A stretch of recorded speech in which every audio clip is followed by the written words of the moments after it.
Varicose veins ఉన్న వాళ్ళకి మోకాలు మార్పిడి ఆపరేషన్ చేయించుకోవచ్చా అనే క్వశ్చన్ కొంతమంది పేషెంట్స్కి ఉంది. సో వారికోస్ వెయిన్స్ అంటే మనకి మోకాలు కింద నరాలు ఉబ్బటం అనేది వారికోస్ వెయిన్స్ మెయిన్ ప్రాబ్లం. దానిలో స్టేజెస్ ఉంటాయి. First stage, second stage, fourth stage వరకు ఉంటాయి.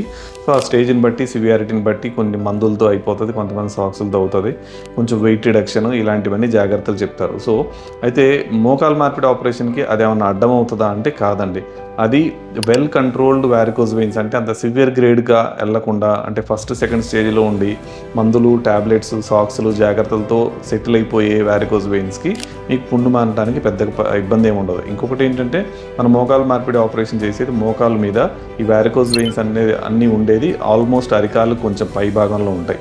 అంతేగాని మీకు మోకాలు ఘాటు ఆపరేషన్ చేసే ఘాటు దగ్గరలో ఏముండవు కాబట్టి మీకు ఈ వారికోస్ వెయిన్స్ ఒకవేళ ఉన్నా కానీ మొదటి 1-2 దశల్లో ఉంటే మీకు మోకాలు మార్పిడి ఆపరేషన్కి ఇదేం అడ్డం రాదు. Thank you.